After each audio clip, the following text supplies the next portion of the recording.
ദൈവത്തിന്റെ വലിയ തിരുനാമത്തിന് മഹത്വമുണ്ടായിരിക്കട്ടെ. അടുത്തൊരു ക്ലാസ്സിലേക്ക് നമ്മൾ കടന്നു വന്നിരിക്കുകയാണ്. ചാപ്റ്ററിലേക്ക് പോകുന്നതിന് മുമ്പായിട്ട് എനിക്കൊരു കാര്യം പറയാനുള്ളത്, നമ്മൾ ഒരു വീഡിയോ മാത്രം ക്വസ്റ്റ്യൻസ് ആയിട്ട് ഇട്ടിട്ടുണ്ടായിരുന്നു. ചാപ്റ്റർ 3യുടെ ആയിരുന്നു ഇത്.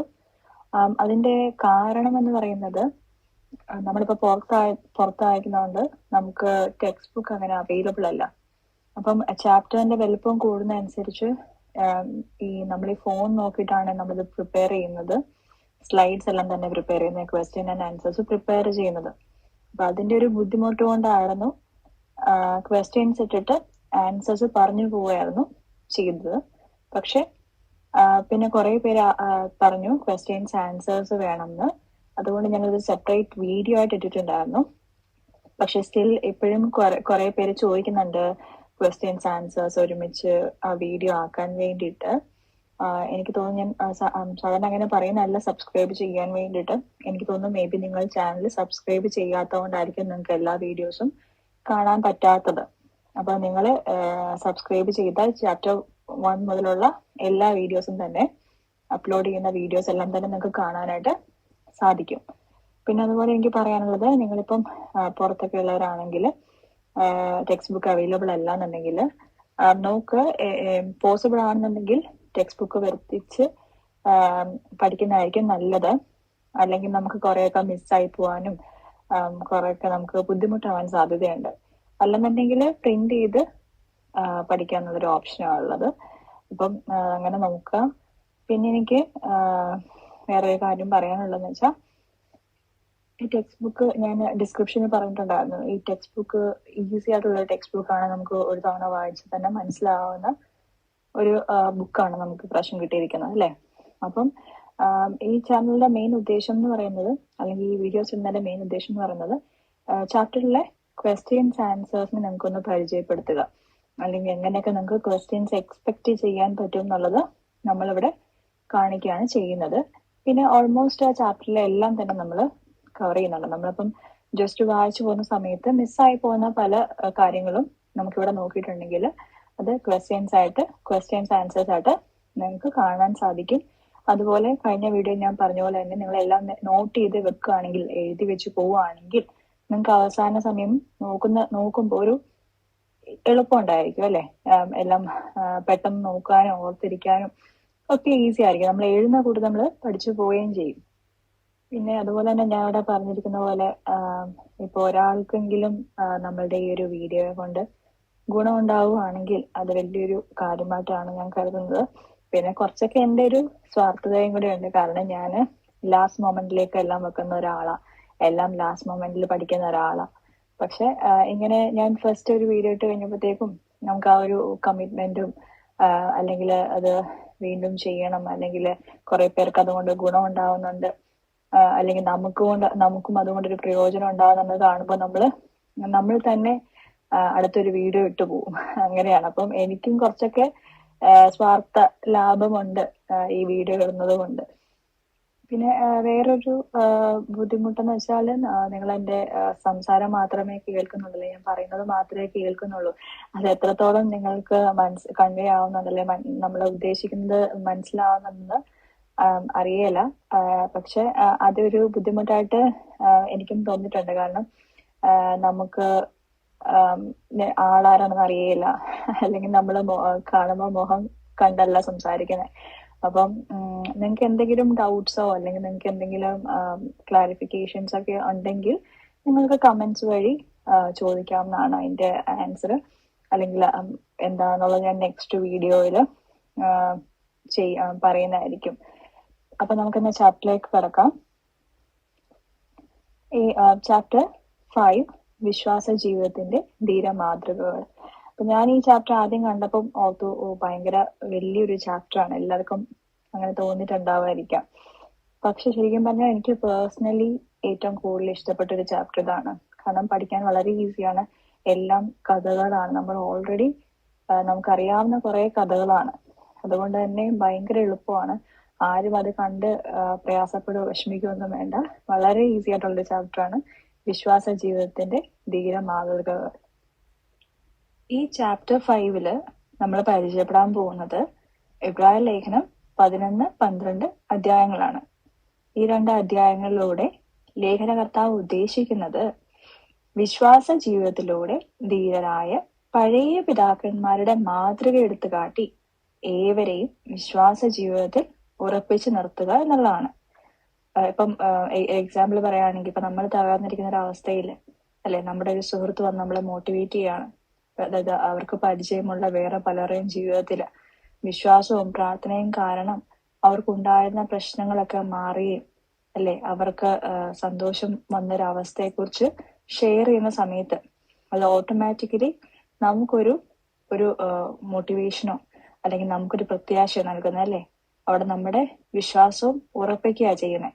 എന്ന് പറഞ്ഞ പോലെ തന്നെ നമ്മുടെ പഴയ പിതാക്കന്മാരുടെ വിശ്വാസ ജീവിതത്തിന്റെ മാതൃക എടുത്തു കാട്ടി നമ്മൾ വിശ്വാസ ജീവിതത്തിൽ ഉറപ്പിക്കുക എന്നുള്ളതാണ് ഇവിടെ ലേഖനകർത്താവ് ഉദ്ദേശിക്കുന്നത്. അതാണ് ഒന്നാമത്തെ ചോദ്യത്തിന്റെ ഉത്തരം. അതുപോലെ അവിടെ പറയുന്നുണ്ട്, യേശു ക്രിസ്തുവിന്റെ ആളത്തിലൂടെയും ശുശ്രൂഷകളിലൂടെയും മഹാപുരോഹിത യാഗത്തിലൂടെയും രക്ഷയുടെ അനുഭവത്തിലേക്ക് വന്ന യഹൂദ ക്രിസ്ത്യാനികൾ ഭൂരിഭാഗവും അവരുടെ അവിശ്വാസ ജീവിത നിമിത്തം അനുഗ്രഹങ്ങൾ പ്രാപിക്കുന്നതിൽ പരാജയപ്പെട്ടതായും അവരുടെ ദുഷ്ടഹൃദയത്തെക്കുറിച്ച് ലേഖനകർത്താവ് ഭാരപ്പെട്ടതായും ലേഖനത്തിൽ തന്നെ രേഖപ്പെടുത്തിയിട്ടുണ്ട്. യേശു ക്രിസ്തുവിന്റെ ശുശ്രൂഷയിലൂടെയും മഹാപുരോഹിത യാഗത്തിലൂടെ എല്ലാം രക്ഷയിലേക്ക് വന്ന വിശ്വാസികൾ അല്ലെ ക്രിസ്ത്യാനികള്, യഹൂദ ക്രിസ്ത്യാനികള് കുറെ പേരൊക്കെ തന്നെ അവരുടെ അവിശ്വാസ ജീവിതം കാരണം അനുഗ്രഹങ്ങള് ലഭിക്കുന്നതെന്ന് പരാജയപ്പെട്ടു. അതുപോലെ അവരുടെ ദുഷ്ടഹൃദയത്തെ കുറിച്ച് ലേഖനകർത്താവ് ഭാരപ്പെട്ടതായിട്ടാണ് ഇവിടെ പറയുന്നത്. അത് നമുക്ക് കാണാൻ സാധിക്കുന്നത് എബ്രായ ലേഖനം 3:12-19 ക്രൈസ്തവ ജീവിതം വിശ്വാസത്താൽ നയിക്കേണ്ടതാണെന്ന് എന്ന് തെളിയിക്കുവാൻ പ്രവചനത്തിൽ നിന്ന് ഉദ്ധരിച്ചിരിക്കുന്നതായി കാണുന്നു. ഇവിടെ ഒരു വാക്യം കൊടുത്തിട്ടുണ്ട്, നീതിമാനോ വിശ്വാസത്തിൽ ജീവിക്കും, പിന്മാറുന്നുവെങ്കിൽ എന്റെ ഉള്ളത്തിന് അവന് പ്രസാദമില്ല. 10:38 വാക്യം. ഒന്ന് നോട്ട് ചെയ്ത് വെച്ചേക്കുക, ചിലപ്പോ ഫിൽ ഇൻ ദ ബ്ലാങ്ക്സ് ആയിട്ട് ചോദിക്കാൻ സാധ്യതയുണ്ട്.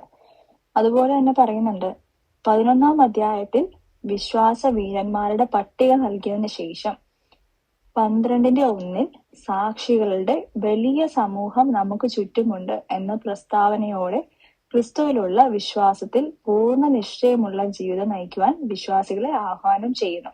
അതായത് ഈ 11-ാം അധ്യായം നോക്കിയിട്ടുണ്ടെങ്കിൽ കുറെ വിശ്വാസ വീരന്മാരുടെ ലിസ്റ്റ് നമുക്ക് കാണാൻ സാധിക്കും അല്ലെ. കുറെ പേരുടെ ഒരു പട്ടിക നമുക്ക് കാണാനായിട്ട് സാധിക്കുന്നുണ്ട്. എന്നിട്ട് നമ്മൾ 12:1 വരുന്ന സമയത്ത് അവിടെ നമുക്ക് എന്താ കാണാൻ സാധിക്കുന്നത്? നമ്മുടെ ഈ തീമാണ് അവിടെ കാണുന്നത് അല്ലെ. ആകയാൽ നാമും സാക്ഷികളും ഇത്ര വലിയൊരു സമൂഹം നമുക്ക് ചുറ്റും നിൽക്കുന്നത് കൊണ്ട് സകല ഭാരവും മുറുകെ പറ്റുന്ന പാപവും വിട്ട് നമുക്ക് മുൻപിൽ വെച്ചിരിക്കുന്ന ഓട്ടം സ്ഥിരതയോടെ ഓടുക. അപ്പം 11-ാം അധ്യായത്തിൽ ഈ വിശ്വാസ വീരന്മാരുടെ ഒരു ലിസ്റ്റ് നൽകിയ ശേഷം 12:1 സാക്ഷികളുടെ വലിയൊരു സമൂഹം നമുക്ക് ചുറ്റുമുണ്ട് എന്നൊരു പ്രസ്താവനയോടെ ക്രിസ്തുവിലുള്ള വിശ്വാസത്തിൽ പൂർണ്ണ നിശ്ചയമുള്ള ജീവിതം നയിക്കുവാൻ വിശ്വാസികളെ ആഹ്വാനം ചെയ്യുന്നത്. എന്താണ് യഥാർത്ഥ വിശ്വാസം? അതാണ് നമ്മൾ ഇനി പഠിക്കാൻ പോകുന്നത്. ടെക്സ്റ്റ് ബുക്കിൽ വിശ്വാസത്തിന്റെ നിർവചനം എന്നുള്ള ഹെഡിങ്ങിന് താഴെയായിട്ടാണ് കൊടുത്തിരിക്കുന്നത്. നിങ്ങൾ ആദ്യം ബൈബിൾ ഒന്ന് വായിച്ചു നോക്കുക, എന്നിട്ട് ടെക്സ്റ്റ് ബുക്കിലേക്ക് വരുന്ന സമയത്ത് നിങ്ങൾക്ക് കുറച്ച് ഈസി ആയിട്ട് തോന്നും. അപ്പൊ ഇവിടെ എന്താ പറയുന്നത്? യഥാർത്ഥ വിശ്വാസം എങ്ങനെയാണെന്ന് നമ്മൾ നോക്കാൻ പോകുന്നത്. വിശുദ്ധ വേദ പുസ്തകത്തിൽ വെളിപ്പെടുത്തുന്ന വിശ്വാസം അന്ധമായ ശുഭാപ്തി വിശ്വാസമോ യുക്തിരഹിതമായ നിഗമനങ്ങളിലുള്ള വിശ്വാസമോ വെറും ഉപദേശങ്ങളിലുള്ള വിശ്വാസമോ ചില പ്രത്യേക അനുഭവങ്ങളിലുള്ള വിശ്വാസമോ ഒന്നുമല്ല. യഥാർത്ഥ വിശ്വാസം എന്നത് ദൈവവചനത്തിലൂടെ വെളിപ്പെട്ടിരിക്കുന്ന വാഗ്ദത്തങ്ങളുള്ള ഉറപ്പാണ്. നമ്മുടെ പൂർവ്വപിതാക്കന്മാർക്കുണ്ടായിരുന്ന ഒരു വിശ്വാസം എങ്ങനത്തെ വിശ്വാസമായിരുന്നു? ദൈവവചനത്തിലൂടെ വെളിപ്പെട്ടിരിക്കുന്ന വാഗ്ദത്തങ്ങളുള്ളൊരു ഉറപ്പായിരുന്നു അല്ലെ. അല്ലാതെ നമ്മളെപ്പോലെ ഇന്ന കാര്യം എന്റെ ജീവിതത്തിൽ നടന്നാല് ഞാൻ വിശ്വസിക്കും, അല്ലെങ്കിൽ ഇന്ന ആളിങ്ങനെ പറഞ്ഞിട്ടുണ്ട് അതുകൊണ്ട് എനിക്ക് വിശ്വാസമാണ്, അങ്ങനെയുള്ള വിശ്വാസമല്ല വിശ്വാസം. വാഗ്ദത്തം ചെയ്തവൻ വിശ്വസ്തനാണ് എന്നുള്ളൊരു ഉറപ്പാണ് യഥാർത്ഥ വിശ്വാസം. എല്ലാവർക്കും അറിയാവുന്നൊരു വാക്യമാണ് അടുത്തൊരു വാക്യം എന്ന് പറയുന്നത്. വിശ്വാസം എന്നത് ആശിക്കുന്നതിന്റെ ഉറപ്പും കാണാത്ത കാര്യങ്ങളുടെ നിശ്ചയവുമാകുന്നു. പ്രത്യാശ നൽകുന്ന ഒരു ഉറപ്പാണിത് അല്ലെ. പ്രത്യാശ നിർഭരമായൊരു ഉറപ്പാണിത്. ഉറപ്പ് എന്ന് തർജിമ വരുന്ന ഹിപ്പോസ്റ്റാസിസ് എന്ന ഗ്രീക്ക് പദം 3:14 ഉണ്ട്. ഉറപ്പെന്ന് തർജിമ വരുന്ന ഹിപ്പോസ്റ്റാസിസ്. മലയാളത്തിൽ അതിന് വിശ്വാസം എന്നാണ് പരിഭാഷ. പ്രതീക്ഷിക്കുന്നത് ലഭിക്കുമെന്ന് ഉത്തമ ബോധ്യമാണ് വിശ്വാസം. നാം പ്രതീക്ഷിക്കുന്ന രക്ഷയുടെ പൂർണ്ണത നമുക്ക് ലഭിക്കും എന്ന് ഉറപ്പാണിത്. കാണാത്ത കാര്യങ്ങളുടെ നിശ്ചയം എന്നതിന് എലക്കോസ് എന്ന ഗ്രീക്ക് പദമാണ് ഉപയോഗിച്ചിരിക്കുന്നത്. കാണാത്ത കാര്യങ്ങളുടെ നിശ്ചയം എന്നതിന് എലക്കോസ് എന്ന ഗ്രീക്ക് പദമാണ് ഉപയോഗിച്ചിരിക്കുന്നത്. കോടതിയിൽ കൊടുക്കുന്ന സാക്ഷ്യത്തിനോ തെളിവിനോ ഉപയോഗിക്കുന്ന പദമാണിത്. അദൃശ്യമായ ദിവ്യലോകത്തിലെ അനുഭവത്തിലേക്ക് പ്രത്യാശയോട് കൂടിയ ഒരു എത്തിനോട്ടമാണ് വിശ്വാസം. നമ്മൾ ഇത്രയും നേരം ഡിസ്കസ് ചെയ്തത് ഒന്നാമത്തെ വാക്യമായിരുന്നു. രണ്ടാമത്തെ വാക്യത്തിലേക്ക് വന്നിട്ടുണ്ടെങ്കിൽ ഇവിടെ പറയുന്നത് എന്താണ്? അതിനാലല്ലോ പൂർവന്മാർക്ക് സാക്ഷ്യം ലഭിച്ചത്. എന്താ ഇവിടെ പറയുന്നത്? പൂർവികരുടെ സാക്ഷ്യം എന്ന പ്രയോഗം നമുക്കിവിടെ കാണാൻ സാധിക്കുന്നുണ്ട് അല്ലെ. അവരുടെ വിശ്വാസവും സാക്ഷ്യവുമാണ് അവരെ നീതിമാന്മാരാക്കിയത്. പൂർവികന്മാരുടെ വിശ്വാസവും സാക്ഷ്യവുമാണ് അവരെ നീതിമാന്മാരാക്കിയത്.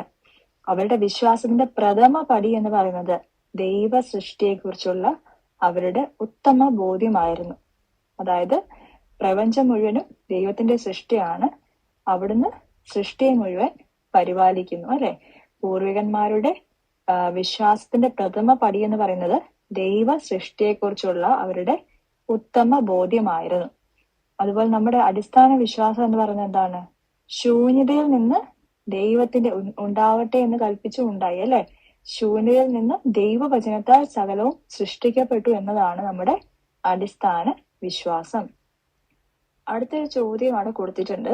പഴയ നിയമത്തിലെ വിശ്വാസ വീരന്മാരുടെ ചരിത്രം പരാമർശിച്ചിരിക്കുന്നതിന്റെ ഉദ്ദേശം എന്താണ്? നമ്മൾ ആദ്യം പറഞ്ഞായിരുന്നു അല്ലെ, ഈ ലേഖനകർത്താവ് ഉദ്ദേശിക്കുന്നത് എന്താണ്? നമ്മുടെ പൂർവികന്മാരുടെ വിശ്വാസ ജീവിതത്തിന്റെ എക്സാമ്പിൾസ് എടുത്ത് കാട്ടി നമ്മളെ വിശ്വാസ ജീവിതത്തിൽ ഉറപ്പിക്കുക എന്നാണ് നമ്മൾ ഓൾറെഡി പറഞ്ഞായിരുന്നു. ഇവിടെ പറയുന്നത് എന്താണ്? ഇന്ദ്രിയ ഗോചരമായ കാര്യങ്ങളിലും ശാസ്ത്രീയ പരീക്ഷണങ്ങളിൽ കൂടി ബോധ്യമാകുന്നതിലും മാത്രമേ വിശ്വസിക്കുകയുള്ളൂ എന്ന ഭൗതികവാദത്തിന് ആത്മീയ ജീവിതത്തിൽ അടിസ്ഥാനമില്ല അല്ലെ. സയന്റിഫിക് ആയിട്ട് തെളിയിച്ചിട്ടുള്ള കാര്യങ്ങളെ ഞാൻ വിശ്വസിക്കൂ, ലോജിക്കുള്ള കാര്യങ്ങളെ വിശ്വസിക്കുക എന്ന് പറയുന്നത് അതൊരു ഭൗതിക വാദമാണ് അല്ലെ. അതിന് ആത്മീയ ജീവിതത്തിൽ അതിന് സ്ഥാനമില്ല. അദൃശ്യനായ ദൈവത്തിലും അവിടുത്തെ അത്ഭുതമാർന്ന പ്രവർത്തനങ്ങളിലും വിശ്വസിച്ചുകൊണ്ട് മാത്രമേ ആത്മീയ ജീവിതയാത്രയുടെ പടവുകൾ കയറാൻ സാധ്യമാവുകയുള്ളൂ അല്ലെ. നമ്മൾ കാണാത്ത ദൈവത്തിൽ നമ്മൾ വിശ്വസിച്ച് അവിടുത്തെ അത്ഭുതമാർന്ന പ്രവർത്തികൾ വിശ്വസിച്ചുകൊണ്ട് മാത്രമേ നമുക്ക് ആത്മീയ ജീവിതത്തിലൂടെ യാത്ര ചെയ്യാനായിട്ട് സാധിക്കുകയുള്ളതാണ് പറയുന്നത്. അതുകൊണ്ടാണ് നമ്മളിവിടെ പഴയ നിയമത്തിലെ വിശ്വാസ വീരന്മാരുടെ ചരിത്രം പരാമർശിച്ചിട്ടുള്ളത് അല്ലെ. അവരുടെ ജീവിതത്തിൽ ഉണ്ടായ അത്ഭുതങ്ങളും അവരുടെ വിശ്വാസത്തെ എടുത്തു കാണിക്കുകയാണ് ചെയ്യുന്നത് ഇവിടെ. നമ്മൾ ഇനി കാണാൻ പോകുന്നത് 11:4 മുതൽ 40 വരെയുള്ള വാക്യങ്ങളാണ്. അതിലെ വിശ്വാസ വീരന്മാരെ കുറിച്ചാണ് നമ്മൾ പറയാൻ പോകുന്നത്. ഒന്നാമതായിട്ട് നമ്മൾ കാണുന്നത് ഹാബേലിനെയാണ്. ഹാബേലിന്റെ യാഗത്തെ കുറിച്ചാണ് ഇവിടെ പറയുന്നത്. ദൈവം പ്രസാദിച്ച ഹാബേലിന്റെ യാഗത്തിലൂടെ വിശ്വാസത്തിന്റെ ആരാധനയെ വെളിപ്പെടുത്തുന്നു. അതൊന്ന് നോട്ട് ചെയ്ത് വെച്ചേക്കുക. ഹാബേലിന്റെ യാഗത്തിലൂടെ വിശ്വാസത്തിന്റെ ആരാധനയാണ് വെളിപ്പെടുത്തുന്നത്. അത് 11:4 പറയുന്നുണ്ട്. അതുപോലെ ഉൽപ്പത്തി 4:1 മുതൽ 7 വരെയുള്ള വാക്യങ്ങളിൽ പറയുന്നുണ്ട്. ഹാബേല് ആട്ടിടയനും കയീൻ കൃഷിക്കാരനും ആയിരുന്നു. കുറെ കാലം കഴിഞ്ഞ് കയീൻ നിലത്തെ അനുഭവത്തിൽ നിന്ന് യഹോവയ്ക്ക് ഒരു വഴിപാട് കൊണ്ടുവന്നു. ഹാബേലും കൂട്ടത്തിലെ കടിഞ്ഞൂരിൽ നിന്ന് അവയുടെ മേധസ്സിൽ നിന്ന് തന്നെ ഒരു വഴിപാട് കൊണ്ടുവന്നു. യഹോവ ഹാബേലിലും അവന്റെ വഴിപാടിലും പ്രസാദിച്ചു, കയീനിലും അവന്റെ വഴിപാടിലും പ്രസാദിച്ചില്ല. കയീന് ഏറ്റവും കോപമുണ്ടായി, അവന്റെ മുഖം വാടി. എന്നാൽ യഹോവ കയീനോട്, നീ കോപിക്കുന്ന എന്തിന്? നിന്റെ മുഖം വാടുന്നുവെന്ത്? നീ നന്മ ചെയ്യുന്നുവെങ്കിൽ പ്രസാദമുണ്ടാകുകയില്ലയോ? നീ നന്മ ചെയ്യുന്നില്ലെങ്കിലോ പാപം വാതിൽക്കൽ കിടക്കുന്നു, അതിന്റെ ആഗ്രഹം നിങ്കിലേക്ക് ആകുന്നു, നീയും അതിനെ കീഴടക്കണമെന്ന് കൽപ്പിച്ചു. അപ്പൊ നമ്മളെല്ലാം ഓർക്കും, വഴിപാടിലെ ഏറ്റക്കുറച്ചിൽ കൊണ്ടാണ് ഹാബേലിന് ദൈവം പ്രസാദിച്ചത്, കയീനില് പ്രസാദിക്കാവുന്നതെന്ന് അല്ലെ. പക്ഷെ നമ്മൾ 1 യോഹന്നാൻ 3:12 പറയുന്നുണ്ട്, കയീൻ ദുഷ്ടൻ എന്നുള്ളവനായി സഹോദരനെ കൊന്നതുപോലെയല്ല, അവനെ കൊല്ലുവാൻ സംഗതി എന്ത്? തന്റെ പ്രവൃത്തി ദോഷവും സഹോദരന്റേത് നീതിയുള്ളതുമുള്ളതാകൊണ്ടത്രേ. ഇവിടെ പറയുന്നത് എന്താണ്? ഹാബേലിന്റെ യാഗാരാധനയും ദൈവം പ്രസാദിച്ചു, കയീനിലും അവന്റെ യാഗത്തിലും പ്രസാദിച്ചില്ല. വഴിപാടുകളുടെ ഏറ്റക്കുറിച്ചിലിനപ്പുറമായി അവ അർപ്പിച്ച വ്യക്തികളുടെ സ്വഭാവത്തിലുള്ള വ്യത്യാസം ഇവിടെ പ്രസക്തമാണ്.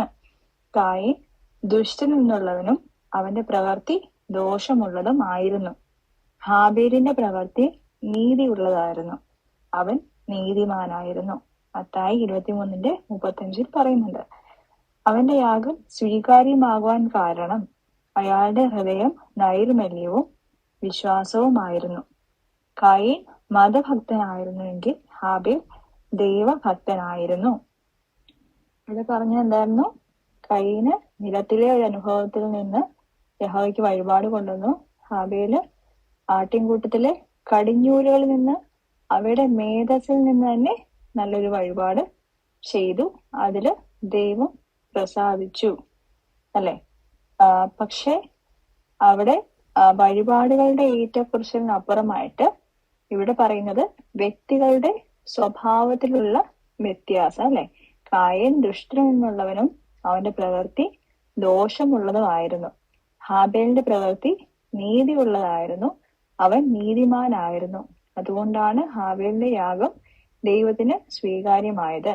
അവന് ഹൃദയ നൈർമല്യതയും വിശ്വാസവും ഉണ്ടായിരുന്നു. കായീൻ മതഭക്തനായിരുന്നു, ഹാബേൽ ദൈവഭക്തനായിരുന്നു. ഹാബേൽ അർപ്പിച്ച യാഗം ക്രിസ്തുവിന്റെ ക്രൂശ് മരണത്തിന്റെ നിഴലായിരുന്നു. ക്രിസ്തു ലോക സ്ഥാപനത്തിനു മുമ്പേ അറുക്കപ്പെട്ട കുഞ്ഞാടാകുന്നു എന്ന സത്യം ഹാബേൽ തിരിച്ചറിഞ്ഞു. ഹാബേൽ അർപ്പിച്ച യാഗം ക്രിസ്തുവിന്റെ ക്രൂശ് മരണത്തിന്റെ നിഴലായിരുന്നു. അടുത്ത ചോദ്യം എന്ന് പറഞ്ഞാൽ, ഹാബേലിന്റെ രക്തം സംസാരിക്കുന്നു, വ്യക്തമാക്കുക. അപ്പം ഹാബേലിന്റെ രക്തം നമുക്കറിയാം. അതുപോലെ അതിനുശേഷം കയീനും ഹാബേലും കൂടെ വയലിലേക്ക് പോയി. വയലിലിരിക്കുമ്പോൾ കയീൻ തന്റെ അനുജനായ ഹാബേലിനോട് കയർത്ത് അവനെ കൊന്നു കളയുന്നതായിട്ടൊക്കെ നമുക്ക് കഥ അറിയാം അല്ലെ. അപ്പൊ ഇവിടെ ഹാബേലിന്റെ രക്തം സംസാരിക്കുന്നെന്ന് നമ്മൾ 4-ാമത്തെ വാക്യം വായിച്ചിട്ടുണ്ട്, നമുക്കിവിടെ കാണാൻ സാധിക്കും. ഇബ്രായർ 11:4 വായിച്ചു നോക്കുക. വിശ്വാസത്താൽ ഹാബേൽ ദൈവത്തിന് കയീന്റേതിലും ഉത്തമമായ യാഗം കഴിച്ചു, അതിനാൽ അവന് നീതിമാൻ എന്ന സാക്ഷ്യം ലഭിച്ചു. ദൈവം അവന്റെ വഴിപാടിന് സാക്ഷ്യം കൽപ്പിച്ചു, മരിച്ച ശേഷവും അവൻ വിശ്വാസത്താൽ സംസാരിച്ചു കൊണ്ടിരിക്കുന്നു. അപ്പോ ഹാബേലിന്റെ രക്തം സംസാരിക്കുന്നു എന്ന പ്രയോഗം നമ്മളിവിടെ കണ്ടു. യഹൂദന്മാരുടെ വിശ്വാസപ്രകാരം വിശ്വാസ സാക്ഷികളുടെ രക്തത്തിന് പ്രവർത്തന ശേഷിയുണ്ട്. മരണശേഷവും ഹാബേൽ നമ്മോട് സംസാരിക്കുന്നു എന്നതാണ് വിവക്ഷ. അപ്പം യഹൂദന്മാരുടെ വിശ്വാസം അനുസരിച്ച് വിശ്വാസ സാക്ഷികളുടെ രക്തത്തിന് പ്രവർത്തന ശേഷിയുണ്ട്. അതുകൊണ്ടാണ് ഹാബേലിന്റെ രക്തം സംസാരിക്കുന്നു എന്ന് പറയുന്നത് അല്ലെ. മരണശേഷവും ഹാബേൽ നമ്മോട് സംസാരിക്കുന്നു എന്ന് പറയുന്നത് അതുകൊണ്ടാണ്. ഹാബേലിന്റെ രക്തം നിഴലാണെങ്കിൽ ക്രിസ്തുവിന്റെ രക്തം അത്യധികം പ്രവർത്തന ശേഷിയുള്ളതും രക്ഷ നൽകുന്നതും ആണ്. അപ്പൊ നമ്മളിവിടെ കണ്ടത് ഹാബേലിന്റെ യാഗത്തെ കുറിച്ചായിരുന്നു. ഹാബേലിന്റേത് വിശ്വാസത്തിന്റെ ആരാധനയായിരുന്നു. നമ്മളിനി അടുത്ത് നോക്കാൻ പോകുന്നത് ഹാനോക്കിനെ കുറിച്ചാണ്. ഹാനോക്കില് വിശ്വാസത്തിന്റെ നടപ്പ് അല്ലെ. വിശ്വാസത്തിന്റെ നടപ്പിനെ കുറിച്ചാണ് നമ്മളിനി കാണുവാൻ പോകുന്നത്. ഹാനോക്ക് ആരായിരുന്നു? ആദാം മുതൽ 7ാമതായിരുന്നു ഹാനോക്ക്. ഹാനോക്ക് എന്ന് പറയുന്ന വ്യക്തി മരണം കാണാതെ സ്വർഗത്തിലേക്ക് എടുക്കപ്പെട്ട വ്യക്തിയാണ്. മരണവിധേയനാകാതെ സ്വർഗത്തിലേക്ക് എടുക്കപ്പെട്ട വ്യക്തിയാണ് ഹാനോക്ക്. ഉൽപ്പത്തി 5:18 മുതലൊന്ന് വായിച്ചു നോക്കുക. അവിടെ പറയുന്നുണ്ട് ഹാനോക്കിന്റെ പിതാവിനെ കുറിച്ചും ഹാനോക്കിന്റെ മക്കളെ കുറിച്ചും ഒക്കെ അവിടെ പറയുന്നുണ്ട്. അത് വായിച്ചു നോക്കുക. ആദാമിന് ശേഷം ഏകദേശം 500 വർഷങ്ങൾക്ക് ശേഷമാണ് ഹാനോക്ക് ജീവിച്ചത്. ആദാമിന് ശേഷം ഏകദേശം 500 വർഷങ്ങൾക്ക് ശേഷമാണ് ഹാനോക്ക് ജീവിച്ചത്. അപ്പൊ നമ്മളിവിടെ കണ്ടു, ആദാം മുതൽ 7ാമതായിരുന്നു ഹാനോക്ക്. വിശ്വാസത്താൽ മരണം കാണാതെ എടുക്കപ്പെട്ട വ്യക്തിയായിരുന്നു ഹാനോക്ക്. നമ്മൾ ഇനി പറയാൻ പോകുന്ന ഹാനോക്കിന്റെ പ്രത്യേകതകളെ കുറിച്ചാണ്. ഹാനോക്ക് ദൈവത്തോടു കൂടെ നടന്നതിനാൽ ദൈവത്തിന് പ്രീതിയുള്ളവനായിരുന്നു. ദൈവത്തോടു കൂടെ നടന്നതിനാൽ ദൈവത്തിന് പ്രീതിയുള്ളവനായിരുന്നു. അവൻ നീതിമാനായിരുന്നു എന്നതുകൊണ്ട് ദൈവസന്നിധിയിൽ അംഗീകാരം ലഭിച്ചു. ദൈവത്തെ പ്രസാദിപ്പിച്ചുകൊണ്ട് ഏകദേശം 300 സംവത്സരം ഭൂമിയിൽ നടന്നതുകൊണ്ട് മരണം കൂടാതെ അവൻ എടുക്കപ്പെട്ടു. ഫിലിപ്പിയ ലേഖനം 3:21 നമുക്കത് കാണാൻ സാധിക്കുന്നുണ്ട്. അപ്പൊ എന്താ ഇവിടെ പറയുന്നത്? ഹാനോക്കിന്റെ പ്രത്യേകത എന്തായിരുന്നു? ദൈവത്തോട് കൂടെ നടന്നതിനാൽ ദൈവത്തിന് പ്രീതിയുള്ളവനായിരുന്നു, നീതിമാനായിരുന്നു, അതുകൊണ്ട് ദൈവസന്നിധിയിൽ അംഗീകാരം ലഭിച്ചു. 300 സംവത്സരം ദൈവത്തെ പ്രസാദിപ്പിച്ചുകൊണ്ട് ഭൂമിയിൽ നടന്നത് കൊണ്ട് മരണം കൂടാതെ അവന് എടുക്കപ്പെട്ടു. ഫിലിപ്പിയ 3:21 നമ്മൾ കുറച്ചു മുന്നേ അതിനെ കുറിച്ച് പറഞ്ഞായിരുന്നു. അപ്പൊ ഫിലിപ്പിയ 3:21 എന്താ നമുക്ക് കാണാൻ സാധിക്കുന്നത്? അവൻ സകലവും തനിക്ക് കീഴ്പ്പെടുത്തുവാൻ കഴിയുന്ന തന്റെ വ്യാപാര ശക്തി കൊണ്ട് നമ്മുടെ താഴ്ചയുള്ള ശരീരത്തെ തന്റെ മഹത്വമുള്ള ശരീരത്തോട് അനുരൂപമായി രൂപാന്തരപ്പെടുത്തും. അവിടെ പ്രതിപാദിക്കുന്ന എന്താണ്? നമ്മുടെ താഴ്ചയുള്ള ശരീരത്തെ തന്റെ മഹത്വമുള്ള ശരീരത്തോട് അനുരൂപപ്പെടുത്തുന്ന ദൈവത്തെ കുറിച്ചാണ് ഫിലിപ്പിയ 3:21 പ്രതിപാദിക്കുന്നത്. ഹാനോക്ക് വിശ്വാസികളുടെ രൂപാന്തരത്തിന്റെ നിഴലാണ്. ഹാനോക്ക് വിശ്വാസികളുടെ രൂപാന്തരത്തിന്റെ നിഴലാണ്. സഭയുടെ എടുക്കപ്പെടലിനെയും ഇത് സാദൃശീകരിക്കുന്നു. സഭയുടെ എടുക്കപ്പെടലിനെയും സാദൃശീകരിക്കുന്നു. വിശ്വാസം എന്ന് പറയുന്നത് ദൈവത്തെക്കുറിച്ചുള്ള അറിവ് മാത്രമല്ല, ദൈവത്തെ അനുസരിക്കുന്ന ജീവിതം കൂടെയാണ് യഥാർത്ഥ വിശ്വാസം എന്ന് പറയുന്നത്. അപ്പൊ നമ്മൾ രണ്ടാമതായിട്ട് കണ്ടത് ഹാനോക്കിനെ കുറിച്ചിട്ടാണ്. ഇനി നമ്മൾ പറയാൻ പോകുന്നത് നോഹയെ കുറിച്ചാണ്. നോഹയുടെ വിശ്വാസത്തിന്റെ വേല 11:7 ഉൽപ്പത്തി 6:18 അതിനെക്കുറിച്ച് പറയുന്നുണ്ട്. അപ്പൊ നിങ്ങൾ ബൈബിൾ ആദ്യം ഒന്ന് വായിച്ചു നോക്കുക. നോഹയുടെ വിശ്വാസത്തിന്റെ വേല. ദൈവം ലോകത്തെ ജലപ്രളയത്തിലൂടെ നശിപ്പിക്കുമെന്ന് നോഹയ്ക്ക് മുന്നറിയിപ്പ് നൽകി. ഉൽപ്പത്തി 6:17 പറയുന്നുണ്ട്. അന്ന് വരെ കാണുകയോ കേൾക്കുകയോ ചെയ്തിട്ടില്ലാത്ത ഒരു സംഭവമാണത്. എന്നാൽ നോഹ ദൈവത്തിന്റെ മുന്നറിയിപ്പിനെ ചോദ്യം ചെയ്യാതെ വിശ്വസിച്ചുകൊണ്ട് രക്ഷയ്ക്ക് വേണ്ടി പെട്ടകം നിർമ്മിച്ചു. അല്ലെ, നമുക്കൊക്കെയാണ് ഈ ഒരു മുന്നറിയിപ്പ് ലഭിക്കുന്നതെങ്കിൽ നമ്മൾ അതിനെ ഇഗ്നോർ ചെയ്യുന്നത് അല്ലെ. നമ്മളത് നമുക്ക് ഒന്നും സംഭവിക്കില്ല എന്ന് ഓർത്തിട്ട് നമ്മളതിനെ ഒഴിവാക്കുകയാണ് ചെയ്യുന്നത്. പക്ഷെ ഇവിടെ എന്ത് ചെയ്തു? നോഹ എന്ത് ചെയ്തു? ദൈവത്തിന്റെ മുന്നറിയിപ്പിനെ ചോദ്യം ചെയ്യാതെ വിശ്വസിച്ചുകൊണ്ട് രക്ഷയ്ക്ക് വേണ്ടി പെട്ടകം നിർമ്മിച്ചു. വിശുദ്ധ വേദപുസ്തകത്തിൽ നീതിമാൻ എന്ന പദം ആദ്യം ഉപയോഗിക്കുന്നത് നോഹയ്ക്കാണ്.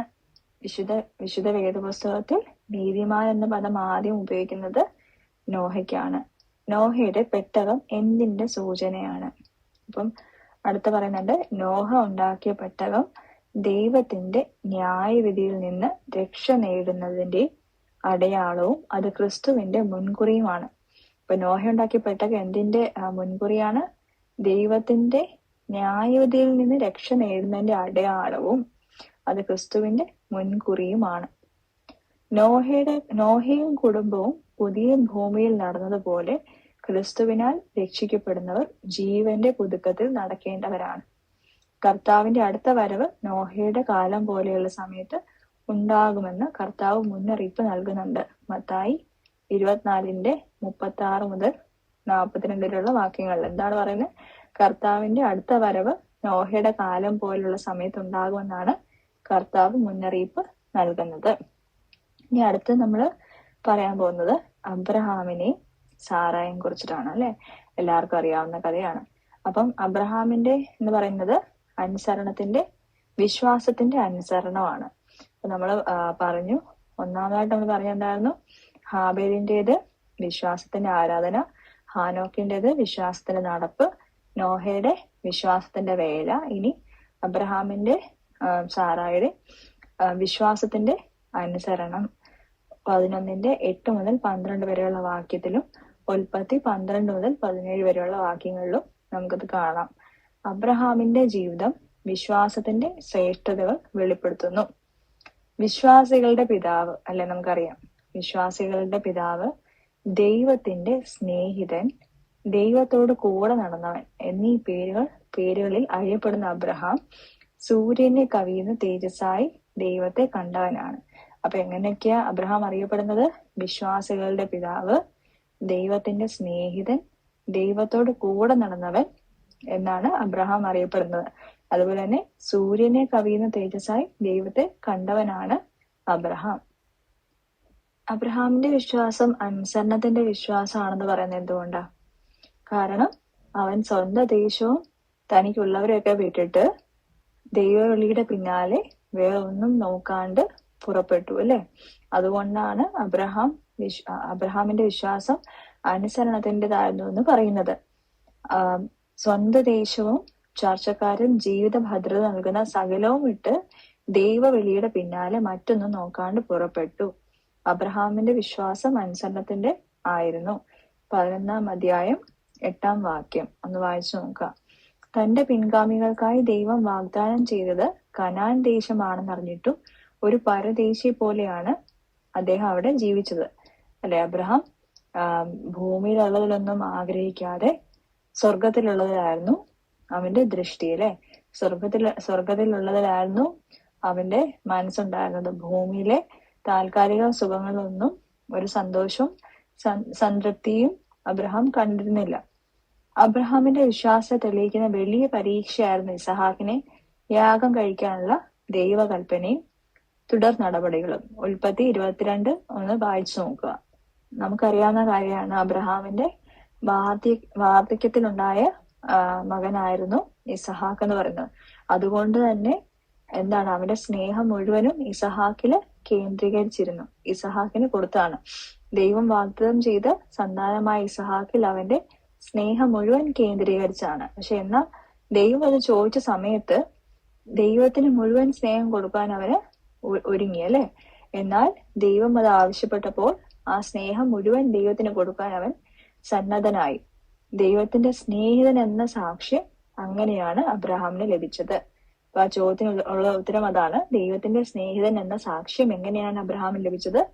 ദൈവം വാഗ്ദത്തം ചെയ്ത ഇസഹാക്കില് അവന്റെ സ്നേഹം മുഴുവൻ കേന്ദ്രീകരിച്ചു ഇരുന്നെങ്കിലും ദൈവം ആവശ്യപ്പെട്ട സമയത്ത് അവന്റെ സ്നേഹം മുഴുവൻ ദൈവത്തിന് നൽകി. അതുകൊണ്ട് ദൈവത്തിന്റെ സ്നേഹിതൻ എന്ന സാക്ഷ്യം അബ്രഹാമിന് ലഭിച്ചു. അതുപോലെ സാറയെ കുറിച്ചും 11-ാം വാക്യത്തിൽ പറയുന്നുണ്ട്. സാറയുടെ മാതൃകയും വാക്യം 11-ൽ സാക്ഷ്യപ്പെടുത്തുന്നു. അബ്രഹാമിന്റെ വിശ്വാസത്തിൽ സാറയും പങ്കുചേർന്നു. എന്താ അവിടെ പറയുന്നത്? വിശ്വാസത്താൽ സാറയും വാഗ്ദത്തം ചെയ്തവനെ വിശ്വസ്തൻ എന്ന് എണ്ണുകയാൽ പ്രായം കഴിഞ്ഞിട്ടും പുത്രോത്പാദനത്തിന് ശക്തി പ്രാപിച്ചു. അപ്പം അബ്രഹാമിനോട് കൂടി ചേർന്ന് സാറയും വിശ്വാസത്തിൽ പങ്കുചേർന്നു. ഇരുവരും വിശ്വാസ ജീവിതത്തിന്റെ ഉത്തമ ദൃഷ്ടാന്തങ്ങളായി. വിശ്വാസം മൂലം അബ്രഹാമിനും സാറയ്ക്കും ലഭിച്ചത് ഇസഹാക്കിനെ മാത്രമല്ല, പിന്നെയോ എണ്ണിക്കൂടാൻ പറ്റാത്ത നിലയിൽ സന്താന പരമ്പരകൾ കൂടിയാണ്. സാറ വിശ്വാസത്തിൽ അബ്രഹാമിനോട് പങ്കുചേർന്നത് കൊണ്ട് അവൾ അബ്രഹാമിനെ അനുസരിച്ചു.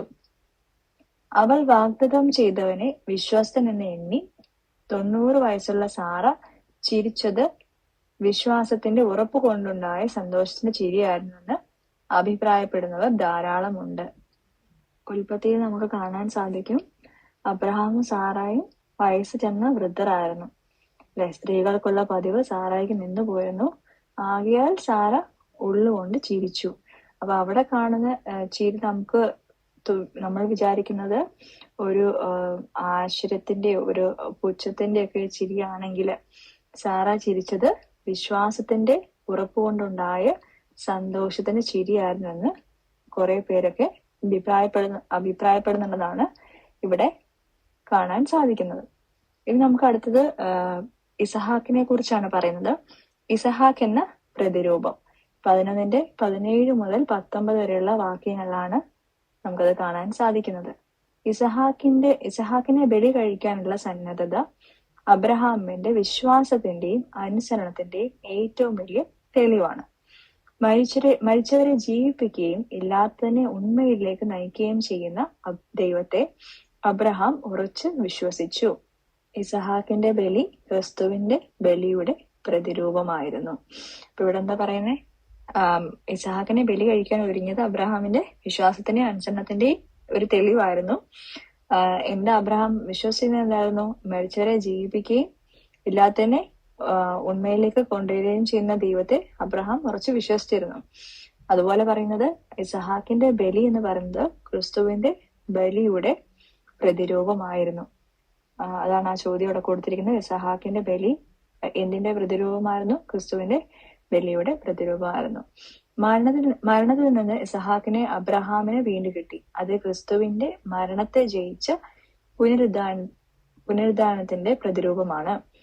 മരണത്തിൽ നിന്ന് ഇസഹാക്കിനെ അബ്രഹാമിന് വീണ്ടും കിട്ടി. അത് ക്രിസ്തുവിന്റെ മരണത്തെ ജയിച്ച പുനരുദ്ധാരണത്തിന്റെ പ്രതിരൂപമാണ്. ഇനി അടുത്തായിട്ട് പറയുന്നത് വിശ്വാസത്താൽ ഇസഹാക്ക് യാക്കോബിനെയും ഏശാവിനെയും ഭാവി കാലം സംബന്ധിച്ച് അനുഗ്രഹിച്ചു. അപ്പൊ നമ്മൾ ഈ വാക്യങ്ങളെല്ലാം നോക്കിയിട്ടുണ്ടെങ്കിൽ നമുക്ക് കാണാം, എല്ലാം സ്റ്റാർട്ട് ചെയ്യുന്നത് വിശ്വാസത്താൽ എന്ന് പറഞ്ഞിട്ടാണ് അല്ലെ. വിശ്വാസത്താൽ ഇസഹാക്ക് യാക്കോബിനെയും ഏശാവിനെയും ഭാവി കാലം സംബന്ധിച്ച് അനുഗ്രഹിച്ചു. ഇസഹാക്ക് മക്കളെ അനുഗ്രഹിച്ചത് വിശ്വാസത്തിലായിരുന്നു. അന്ന് ഇസഹാക്കിന് വംശങ്ങളും ജാതികളും സേവിക്കാൻ ആരും ഉണ്ടായിരുന്നില്ല. ഉൽപ്പത്തി 27:29 വായിച്ചു നോക്കാം. ഇസഹാക്കിനെ വഞ്ചിച്ചാണ് യാക്കോബ് അനുഗ്രഹം പ്രാപിച്ചത്. ആ കഥ എല്ലാവർക്കും അറിയാമെന്ന് വിശ്വസിക്കുന്നു. ഇസഹാക്ക് വൃദ്ധനായപ്പോ കണ്ണു കാണാൻ കഴിയാതിരുന്ന സമയത്ത് മൂത്ത മകനായിട്ടുള്ള ഏശാവിനെ വിളിച്ചിട്ട് പറയുന്നു അവനോട്, ഞാൻ വൃദ്ധനായി, എന്ന് ഞാൻ മരിക്കുമെന്നറിയില്ല, അതുകൊണ്ട് നീ കാട്ടിൽ പോയിട്ട് എനിക്ക് ഏറ്റവും രുചികരവും ഇഷ്ടപ്പെടുന്നതായിട്ടുള്ളൊരു ഭോജനം ഉണ്ടാക്കി ഞാൻ മരിക്കുന്നതിന് മുമ്പേ ഞാൻ നിന്നെ അനുഗ്രഹിക്കേണ്ടതിന് എന്റെ അടുത്ത് കൊണ്ടുവരാൻ വേണ്ടിയിട്ട് പറയുന്നുണ്ട്. അപ്പം ഇസഹാക്ക് ഏശാവിനോട് ഇത് പറയുന്ന സമയത്ത് റെബേക്ക അത് കേട്ടിട്ട് യാക്കോബിനോട് പറയുന്നു, നിന്റെ അപ്പൻ സഹോദരനോട് ഇങ്ങനെയൊക്കെ പറഞ്ഞിട്ടുണ്ട്, അതുകൊണ്ട് നീ പോയിട്ട് ഞാൻ പറയുന്ന പോലെ ചെയ്യുക. ആട്ടിൻകൂട്ടത്തിൽ നിന്ന് നല്ലൊരു കോലാട്ടിൻ കുട്ടിയെ കൊണ്ടുവന്നിട്ട് അത് അപ്പന് ഉണ്ടാക്കിക്കൊണ്ട് കൊടുത്ത് അപ്പന്റെ അനുഗ്രഹം വാങ്ങിക്കാൻ വേണ്ടിയിട്ട് അമ്മയായിട്ടുള്ള റബേക്ക യാക്കോബിനോട് പറഞ്ഞാൽ നമുക്കറിയാം. എന്നിട്ട് അപ്പം യാക്കോബ് പറയുന്നുണ്ട്, സഹോദരനായിട്ടുള്ള ഏശാവിന് രോമമുണ്ട്, എനിക്ക് രോമമില്ല. അപ്പം അപ്പൻ തപ്പി നോക്കുന്ന സമയത്ത് എന്നെ ഞാനല്ലാന്ന് അറിയുമ്പോഴേക്കും അനുഗ്രഹത്തിന് പകരം അവൻ എന്നെ ശപിക്കുകയല്ലേ ചെയ്യുള്ളൂ എന്ന് അമ്മയോട് പറയുന്നുണ്ട് അല്ലേ. അപ്പൊ അമ്മ പറയുന്നുണ്ട്, നിനക്കുള്ള ശാപം എന്റെ മേ വന്നോട്ടെ, പക്ഷെ എന്റെ വാക്ക് നീ കേൾക്ക എന്ന് പറഞ്ഞ് യാക്കോബിനെ വിടുന്നുണ്ടല്ലേ. എന്നിട്ട് യാക്കോബ് തിരിച്ചു വരുന്ന സമയത്ത് റബേക്ക തന്റെ പക്കലുള്ളതായിട്ടുള്ള മൂത്ത മകൻ ഏശാവിന്റെ വസ്ത്രം എടുത്ത് യാക്കോബിനെ ധരിപ്പിക്കുന്നതായിട്ടും കോലാട്ടിൻകുട്ടിയുടെ തോല് കൊണ്ട് കൈകളും രോമവും അല്ലാത്ത കഴുത്തും എല്ലാം പൊതിഞ്ഞ് അപ്പന്റെ അടുത്തേക്ക് വിടുകയാണ് ചെയ്യുന്നത്. അപ്പൻ എന്നിട്ട് ഇതെല്ലാം കഴിച്ചതിന് ശേഷം അപ്പൻ ചോദിക്കുന്നുണ്ട്, നീ ആരാണെന്ന് ചോദിക്കുന്ന സമയത്ത് യാക്കോബ് പറയുന്നു, ഞാൻ നിന്റെ ആദ്യജാതനായ ഏശാവാണെന്ന് പറയുന്നു. അതുപോലെ നീ പറഞ്ഞ പോലെ ഞാൻ വേട്ടയിറച്ചി കൊണ്ടുവന്നിട്ടുണ്ട്, അത് കഴിച്ച് എന്നെ അനുഗ്രഹിക്കണമെന്നൊക്കെ പറയുന്നുണ്ട്. അപ്പം ഇസഹാക്ക് ചോദിക്കുന്നുണ്ട്, നിനക്ക് ഇത്ര വേഗം കിട്ടിയോ എന്നൊക്കെ ചോദിക്കുന്നുണ്ട്. എന്നിട്ട് പറയുന്നുണ്ട്, നീ എന്റെ അടുത്ത് വരിക, എന്നിട്ട് ഏശാവല്ലേ ഞാൻ നോക്കട്ടെ എന്നൊക്കെ പറയുന്നുണ്ട്. എന്നിട്ട് ഇസഹാക്ക് അടുത്ത് ചെല്ലുന്നു, തപ്പി നോക്കുന്നു. പക്ഷെ യാക്കോബിന്റെ ശബ്ദം, പക്ഷെ കൈയൊക്കെ ഏശാവിന്റെ പോലെ തന്നെ. എന്നിട്ട് തിരിച്ചറിയാതെ അവനെ അനുഗ്രഹിക്കുക ചെയ്യുന്നത് അല്ലെ. അപ്പം വീണ്ടും എന്നിട്ട് ചോദിക്കുന്നുണ്ട്, നീ ഏശാവ് തന്നെയാന്ന് ചോദിക്കുന്ന സമയത്ത് അവൻ അതെ എന്ന് പറയുന്നുണ്ട്. എന്നിട്ട് അപ്പൻ മകനെ അനുഗ്രഹിക്കുക ചെയ്യുന്നത്. അനുഗ്രഹം വാങ്ങിച്ച് മകൻ തിരിച്ചു പോകുന്ന സമയത്ത് മൂത്ത മകനായ ഏശാവ് തിരിച്ചു വരുന്നതും അപ്പം പറഞ്ഞതുപോലെ ഞാൻ വേട്ട ഇറച്ചി കൊണ്ടുവന്നിട്ടുണ്ടെന്ന് പറയുന്ന സമയത്ത് അവിടെ അപ്പം പറയുന്നുണ്ട്, നീയാണെന്ന് കരുതി ഞാന് അവനെ അനുഗ്രഹിച്ചു പോയി എന്നൊക്കെ പറഞ്ഞ് ഏശാവ് ദുഃഖിതനായിട്ട് നിലവിളിക്കുന്നതൊക്കെ നമുക്ക് കഥ അറിയാവുന്നതാണ് അല്ലെ. അപ്പൊ ഇവിടെ പറയുന്നത് ഇസഹാക്കിനെ വഞ്ചിച്ചാണ് യാക്കോബ് അനുഗ്രഹം പ്രാപിച്ചത്. പക്ഷെ എന്നാലോ വഞ്ചനയെ പറ്റി ബോധവാനാകുമ്പോഴും അത് ദൈവത്തിന്റെ കൈ ഇസഹാക്ക് ദർശിച്ചു. അതുകൊണ്ട് അദ്ദേഹം യാക്കോബിനെ വീണ്ടും അനുഗ്രഹിച്ചു. അപ്പം ഒന്നാമത്തെ ഇവിടെ കൊടുത്തിരുന്ന ചോദ്യം എന്താണ്? വഞ്ചനയെ പറ്റി ബോധവാനായിട്ടും ഇസഹാക്ക് യാക്കോബിനെ വീണ്ടും അനുഗ്രഹിച്ച എന്തുകൊണ്ടാണ്? അതിൽ ദൈവത്തിന്റെ കൈ ദർശിച്ചത് കൊണ്ട്, അല്ലെ? അപ്പൊ നമ്മളാണ് വഞ്ചിക്കപ്പെടുന്നതെങ്കിൽ നമ്മൾ ദേഷ്യപ്പെടുകയേ ഉള്ളൂ, അല്ലെങ്കിൽ ശാപവാക്കുകൾ പറയേ ഉള്ളൂ. പക്ഷെ അപ്പോഴും ദൈവത്തിൽ വിശ്വസിച്ചുകൊണ്ട് ദൈവത്തിന്റെ കൈ ദർശിച്ചത് കൊണ്ടാണ് വഞ്ചനയെ പറ്റി ബോധവാനായിട്ടും ഇസഹാക്ക് വീണ്ടും അനുഗ്രഹിച്ചത്. യാക്കോബ് ശാരീരിക ക്ഷീണമുള്ളവനായിരുന്നു, എങ്കിലും വിശ്വാസത്താൽ ബലമുള്ളവനായി യൗസേപ്പിന്റെ പുത്രന്മാരെ അനുഗ്രഹിച്ചു. പ്രത്യേകിച്ച് യൗസേപ്പിന്റെ മക്കളിൽ ഇളയവനായ എഫ്രൈമിനെ അനുഗ്രഹിക്കുന്നതിൽ കൂടി തന്റെ വിശ്വാസം പ്രകടമാക്കിയായിരുന്നു. മനുഷ്യർ കാണുന്നതിൽ നിന്നും വിഭിന്നമായിട്ടാണ് ദൈവം കാണുന്നത്. മനുഷ്യൻ കാണുന്ന പോലെയല്ല ദൈവം കാണുന്നത്, വ്യത്യസ്തമായിട്ടാണ് എന്നാണ് ഇവിടെ പറയുന്നത്. മൂലഗ്രന്ഥം അനുസരിച്ച് യാക്കോബ് കിടക്കയിൽ ചാരി ഇരുന്നു കൊണ്ടാണ് അനുഗ്രഹിച്ചത്. സെപ്റ്റുജിൻ പരിഭാഷ പ്രകാരം ഒരു വടിയിൽ ഊന്നി നിന്നുകൊണ്ട് അനുഗ്രഹിച്ചതായി പറയുന്നുണ്ട്. അങ്ങനെയെങ്കിൽ യൗസേപ്പിന്റെ വടിമേലായിരിക്കണം ഊന്നി നിന്നത്. യൗസേപ്പ് ഈജിപ്തിലെ ഒരു ഭരണാധികാരി ആയിരുന്നു. അപ്പം ഒരു വടിയിൽ ചാരി ഊന്നി നിന്നുകൊണ്ടാണ് അനുഗ്രഹിച്ചെന്ന് പറയുന്നു. അങ്ങനെയാണെങ്കിൽ യൗസേപ്പിന്റെ വടിമേലായിരിക്കണം ഊന്നി നിന്നത് എന്ന് പറയുന്നു. യൗസേപ്പ് ആരായിരുന്നു? ഈജിപ്തിലെ ഒരു ഭരണാധികാരിയായിരുന്നു. ഇവിടെ ക്രിസ്തുവിന്റെ രാജ്യത്വം ഗ്രന്ഥകാരൻ സൂചിപ്പിക്കുന്നുണ്ടെന്ന് കരുതാവുന്നതാണ്. എബ്രായർ 1:8 പറയുന്നത്. ഇനി നമ്മൾ കാണാൻ പോകുന്നത് മോശയുടെ വിശ്വാസത്തെ കുറിച്ചാണ്. 11-ാം അധ്യായം 23-28 വരെയുള്ള വാക്യങ്ങളിലും പുറപ്പാട് 6-ലുമാണ് കാണുന്നത്. ഇതൊക്കെ ഈസി ആയിട്ട് തോന്നില്ല, നമുക്ക് ഓൾറെഡി അറിയാവുന്ന കഥകളല്ലേ. പ്രത്യേകിച്ച് ഒന്നും തന്നെ പഠിക്കാനില്ല, ഒരു തവണ വായിച്ചാൽ മനസ്സിലാവുന്നതേ ഉള്ളൂ. അപ്പൊ നമ്മളിനി മോശയുടെ വിശ്വാസത്തെ കുറിച്ചാണ് പറയാൻ പോകുന്നത്.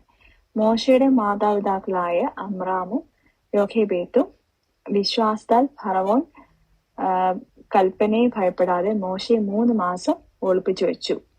മോശ വളർന്നപ്പോൾ വിശ്വാസത്താൽ പാപത്തിന്റെ താൽക്കാല ഭോഗത്തെക്കാൾ ദൈവജനത്തോടു കൂടി കഷ്ടം അനുഭവിക്കുന്നത് തെരഞ്ഞെടുത്തു. ഫറവോന്റെ പുത്രിയുടെ മകൻ അഥവാ രാജകുമാരൻ എന്ന പദവി നിരസിച്ചു.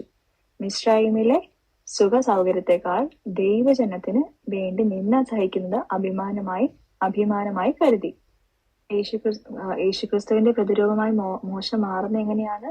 നമുക്കറിയാം, ഹെരോദ രാജാവിന്റെ കാലത്ത് കുഞ്ഞുങ്ങളെയെല്ലാം കൊന്നുകളയാൻ ഉത്തരവുണ്ടായിരുന്ന സമയത്ത് യേശു ഇതുപോലെ ബെത്ലഹേമില് പ്രസവിക്കുന്നതായിട്ടും അതുപോലെ സാധാരണക്കാരുടെ കൂടെ ജീവിതം നയിക്കുന്നതായിട്ടൊക്കെ നമുക്ക് കാണാം, അല്ലെ?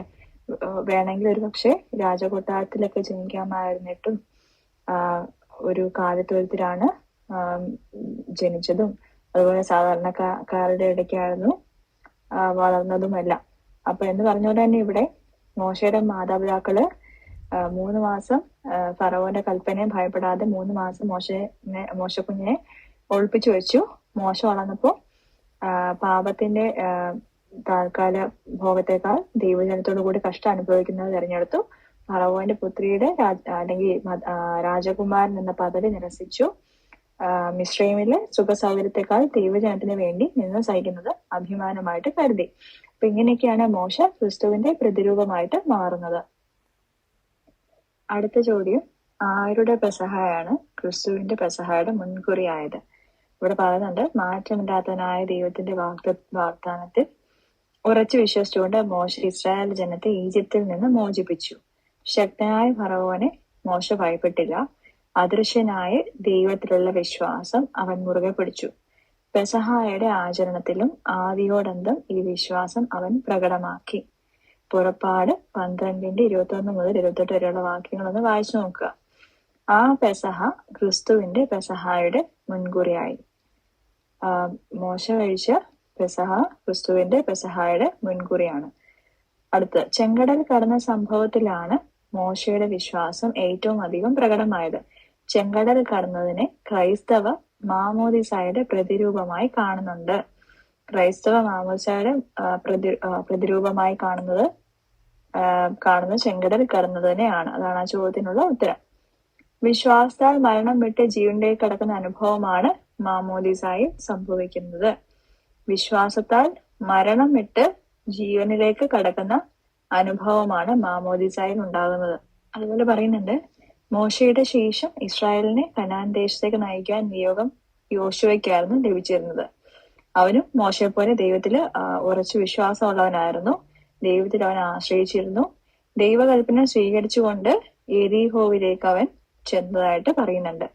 ദൈവകൽപ്പന സ്വീകരിച്ചുകൊണ്ട് യോശുവ പോയത് എങ്ങോട്ടേക്കായിരുന്നു? എരീഹോവിലേക്ക്. അതിന്റെ മതിലുകൾ വീണു. ജോഷുവ 6:2 പറയുന്നുണ്ട്, എരീഹോവിന്റെ മതിലുകൾ വീണു. എബ്രായ ക്രിസ്ത്യാനികൾ യഹൂദ മതത്തിന്റെ ആക്രമണത്തെ നേരിടേണ്ടി വന്നിട്ടുണ്ട്. അവർ ബലഹീനരായിരുന്നെങ്കിലും യോശുവയുടെ കാലത്തെ വിശ്വാസത്താൽ ശത്രുവിനെ തകർക്കാനുള്ള കൃപയും ഉണ്ടെന്ന ബോധ്യം അവരെ പ്രത്യാശയുള്ളവരാക്കി. ഇനി അടുത്തായിട്ട് നമ്മൾ കാണുന്നത് രാഹാബ് എന്ന വേശ്യയുടെ വിശ്വാസത്തെ കുറിച്ചാണ്. 11-ാം അധ്യായം 31-ാം വാക്യത്തിൽ പറയുന്നുണ്ട്, വിശ്വാസത്താൽ രാഹാബ് എന്ന വേശ്യ ഒറ്റുകാരെ സമാധാനത്തോടെ കൈക്കൊണ്ട് അവിശ്വാസികളോടുകൂടെ നശിക്കാതിരുന്നു. അവിടെ കൊടുത്തിരിക്കുന്ന ചോദ്യം എന്താണ്? രാഹാബ് യേശുവിന്റെ വംശാവലിയിൽ സ്ഥാനം പിടിച്ചത് എങ്ങനെ? ഇപ്പൊ ഇവിടെ പറയുന്നുണ്ട്, ഇസ്രായേലിൽ നിന്നുള്ള ചാരന്മാരെ അവൾ വിശ്വാസം മൂലം സംരക്ഷിച്ചു. അവളുടെ വിശ്വാസം പ്രവൃത്തിയിലൂടെ വെളിപ്പെടുത്തിയതിന് യാക്കോബ് സ്ലീഹ ശ്ലാഘിക്കുന്നുണ്ട്. രാഹാബിന്റെ വിശ്വാസം അവൾ എങ്ങനെയാ തെളിയിച്ച്? പ്രവൃത്തിയിലൂടെയായിരുന്നു. വിശ്വാസം പ്രവൃത്തിയിലൂടെ വെളിപ്പെടുത്തി രാഹാബ്, അല്ലെ? യാക്കോബ് സ്ലീഹ അതിനെ കുറിച്ച് പറയുന്നുണ്ട്. യാക്കോബ് 2:25 ഈ രാഹാബ് യേശുവിന്റെ വംശാവലിയിൽ സ്ഥാനം പിടിച്ചത് അവളുടെ വിശ്വാസത്തിന്റെ പ്രതിഫലമാണ്. വിശ്വാസത്തിന്റെ പ്രതിഫലമായാണ് വംശാവലിയില് രാഹാബ് സ്ഥാനം പിടിച്ചത്. മത്തായി 1:15 വാക്യം ഒന്ന് വായിച്ചു നോക്കുക. രാഹാബിനെ കുറിച്ചുള്ള പരാമർശം സുവിശേഷ സത്യങ്ങളിലേക്കുള്ള വെളിച്ചം വീശുന്നു. സ്ത്രീത്വത്തിന്റെ അംഗീകരണം, പതിതർക്കുള്ള രക്ഷ, വിശ്വസിക്കുന്ന ഏത് പാവിക്കും രക്ഷയും അനുഗ്രഹവും നൽകുന്ന ദൈവം, സകല ജാതികൾക്കും ക്രിസ്തു ഒരുക്കിയ രക്ഷ, ഇങ്ങനെ പല സത്യങ്ങളും ഇവിടെ സൂചനകളാണ്. രാഹാബിനെ കുറിച്ചുള്ള പരാമർശം എന്തിന്റെയെല്ലാം സൂചനകളാണെന്ന് ചോദിച്ചിട്ടുണ്ടെങ്കിൽ ഈ കാര്യങ്ങൾ സുവിശേഷ സത്യങ്ങളിലേക്ക് വെളിച്ചം വീശുന്നു. സ്ത്രീത്വത്തിന്റെ അംഗീകരണം, പതിതർക്കുള്ള രക്ഷ, വിശ്വസിക്കുന്ന ഏത് പാപിക്കും രക്ഷയും അനുഗ്രഹവും നൽകുന്ന ദൈവം, സകല ജാതികൾക്കും ക്രിസ്തു ഒരുക്കിയ രക്ഷ, ഇങ്ങനെ പല സത്യങ്ങളും ഇവിടെ സൂചകങ്ങളാണ്. ഇനി അടുത്തത് കുറെ പേരുടെ കാര്യം പറയുന്നുണ്ട്. ഭീരുവായിരുന്ന ഗിദെയോന്റെ ഉള്ള മീൻസ് ഹെഡിങ്ങിന് താഴെയായിട്ട് പറയുന്നുണ്ട്, വിശ്വാസത്താൽ യുദ്ധത്തിൽ ശക്തി പ്രാപിച്ചു. ബാറാഖ് ഭീരുവായിരുന്നെങ്കിലും ദൈവത്തിൽ വിശ്വസിച്ചുകൊണ്ട് ശത്രുവിനെ തോൽപ്പിച്ചു. ശക്തനായിരുന്ന ശിംശോൻ ബലഹീനനായപ്പോൾ ദൈവത്തിൽ വിശ്വസിച്ചു എന്ന് പറയുന്നുണ്ട്. അതുപോലെ കുറെ പേരുടെ കാര്യം താഴേക്ക് പറയുന്നുണ്ട്. ദാവീദ് ഉറച്ച ദൈവവിശ്വാസത്താൽ ഗോലിയാത്തിനെ കൊന്നു. ദാനിയേൽ വിശ്വാസത്താൽ സിംഹത്തിന്റെ വായടച്ചു. യിരെമ്യാവ് വിശ്വാസത്താൽ ഉപദ്രവം സഹിച്ചു. ഏലിയാവും ഏലീശായും വിശ്വാസത്താൽ അത്ഭുതങ്ങൾ ചെയ്തു. സക്കറിയ വിശ്വാസത്താൽ കല്ലേറ് സ്വീകരിച്ചു. യെശയ്യാവ് ഈർച്ചവാളാൽ അറുക്കപ്പെട്ടു എന്നത് ഐതിഹ്യം. ന്യായാധിപന്മാരെയും പ്രവാചകന്മാരെയും ബന്ധിപ്പിക്കുന്ന കന്യായി ശമൂവേൽ മാറി. ശദ്രക്ക്, മേശക്ക്, അബേദ്നെഗോ എന്നിവരെ രാജാവ് തീച്ചൂളയിൽ എറിഞ്ഞുവെങ്കിലും വിശ്വാസത്താൽ അവര് സംരക്ഷിതരായി. ഇങ്ങനെ കുറെ കഥകളൊക്കെ നമുക്ക് അറിയാവുന്നതാണ്, അല്ലെ? അപ്പം പഴയ നിയമത്തിലെ വിശ്വാസ വീരന്മാരെ കുറിച്ചാണ് നമ്മൾ ഇത്രയും നേരം സംസാരിച്ചത്. ഇപ്പൊ ഇവിടുന്ന് ചോദിക്കാവുന്ന ചോദ്യങ്ങള് 11-ാം അധ്യായത്തിൽ പറഞ്ഞിരിക്കുന്ന വിശ്വാസ ജീവിതത്തിന്റെ ധീര മാതൃകകൾ ഏതൊക്കെ എന്ന് ചോദിക്കാം. പക്ഷെ അതൊരു വലിയ ക്വസ്റ്റ്യൻ ആയിട്ടായിരിക്കും വരുന്നത്. അങ്ങനെ ഉണ്ടെങ്കിൽ ഓരോന്നിന്റെയും പോയിന്റ്സ് ആയിട്ട് നമുക്ക് ചുരുക്കി എഴുതാം. അല്ലാന്നുണ്ടെങ്കിൽ ചിലപ്പോ വിശ്വാസത്തിന്റെ നടത്തിപ്പിന്റെ മാതൃകയെ കുറിച്ച് വിവരിക്കുക എന്നുള്ളതായിരിക്കാം. അല്ലെങ്കിൽ വിശ്വാസത്തിന്റെ 2 ധീര മാതൃകകളെ കുറിച്ച് എഴുതുക എന്നായിരിക്കാം, അല്ലെ? ഇങ്ങനെ ഏത് രീതികളിലും ചോദ്യം ചോദിക്കാനായിട്ട് സാധ്യതയുണ്ട്. അതുകൊണ്ട് എല്ലാം തന്നെ കഥകളാണ്. ജസ്റ്റ് ഒന്ന് വായിച്ചു പോയാൽ മാത്രം മതി. ഹെഡിങ്സ് കൂടെ ഒന്ന് നോക്കി വെച്ചേക്കുക. അതുപോലെ ബൈബിൾ വാക്യങ്ങളൊന്ന് നോക്കി വെച്ചേക്കുക. അതുപോലെ നമ്മൾ ആദ്യമേ പറയുന്നു, ഹാബേലിൻ്റെത് വിശ്വാസത്തിന്റെ ആരാധനയായിരുന്നു. ഹാനോക്കിന്റെ വിശ്വാസത്തിന്റെ നടപ്പ്, നോഹ വിശ്വാസത്തിന്റെ വേല, അബ്രഹാം സാറ വിശ്വാസത്തിന്റെ അനുസരണം, ഇസഹാക്ക് എന്ന പ്രതിരൂപം. അതുപോലെ നമ്മളിവിടെ കണ്ടത് ആരെ കുറിച്ചായിരുന്നു? രാഹാബിനെ കുറിച്ചുള്ളത്. പ്രവൃത്തിയിലൂടെ വെളിപ്പെടുത്തിയ വിശ്വാസമായിരുന്നു. അപ്പം ഏത് രീതിയിലെ ചോദ്യം ചോദിക്കാൻ അറിയില്ല. പക്ഷെ കാണുന്ന പോലെ വലിയൊരു ചാപ്റ്റർ ആണെങ്കിലും കാണുന്ന പോലെ പ്രയാസമൊന്നും ഇല്ല പഠിക്കാനായിട്ട്. അതുപോലെ നമ്മള് ഈ ഉള്ള ചാപ്റ്ററുകളിൽ നമ്മള് കൂടെ കൂടെ കണ്ട ഒരു കാര്യമാണ് മാമോദിസയെ കുറിച്ച്. ഒരുപക്ഷെ ചിലപ്പോൾ മാമോദിസയെ എബ്രായ ലേഖനത്തിന്റെ അടിസ്ഥാനത്തിൽ എഴുതാൻ ചിലപ്പോൾ ചോദിച്ചെന്നിരിക്കാം. നമ്മളിവിടെ കണ്ടായിരുന്നു അല്ലെ, ചെങ്കടൽ കടന്നതിനെ ക്രൈസ്തവ മാമോദിസയുടെ പ്രതിരൂപമായിട്ട് കാണുന്നുണ്ട്. വിശ്വാസാൽ മരണം വിട്ട് ജീവനിലേക്ക് കടക്കുന്ന അനുഭവമാണ് മാമോദിസ എന്നൊക്കെ പറയുന്നുണ്ട്. അതുപോലെ കഴിഞ്ഞ ചാപ്റ്ററിൽ നമ്മള് മാമോദിസയെ കുറിച്ച് കണ്ടായിരുന്നു അല്ലെ. മാമോദിസയിലൂടെ നാം സ്വീകരിക്കുന്ന വിശ്വാസം പ്രത്യാശയും അനുദിന ജീവിതത്തിൽ തുടർന്നുകൊണ്ട് പോകണം എന്നൊക്കെ നമ്മൾ കഴിഞ്ഞ ചാപ്റ്ററിൽ കണ്ടിട്ടുണ്ടായിരുന്നു. അതുപോലെ ഇനി വരുന്ന ചാപ്റ്ററിൽ നമ്മൾ മാമോദിസയെ കുറിച്ച് കാണുന്നുണ്ട്. അപ്പോൾ ഒരുപക്ഷെ നിർബന്ധമൊന്നുമില്ല, ഒരുപക്ഷെ ചോദിച്ചാലും നിങ്ങളൊന്ന് നോക്കി വെച്ചിരിക്കുക, എഴുതാൻ തക്കവണ്ണം പോയിന്റ്സ് എബ്രായ ലേഖനത്തിൽ പറയുന്ന ഇത് ഒന്ന് നോക്കി വെച്ചേക്കുക. അപ്പം ഇതാണ് മെയിനായിട്ടും ഈ ചാപ്റ്ററിലുള്ളത്. എന്തെങ്കിലും സംശയങ്ങൾ ഉണ്ടെങ്കിൽ നിങ്ങൾ ചോദിക്കുക, കമന്റ്സിലൂടെ ചോദിക്കുക. എല്ലാവർക്കും മനസ്സിലായിട്ടുണ്ടെന്ന് വിചാരിക്കുന്നു. അത്യാവശ്യം വലുപ്പമുള്ള ചാപ്റ്റർ ആയതുകൊണ്ടാണ് നമ്മുടെ വീഡിയോ ഇത്രയും നീണ്ടു പോയത്. ഓക്കെ, ശരി. എന്നാൽ അടുത്തൊരു ക്ലാസ് നമുക്ക് കാണാം. Thank you so much.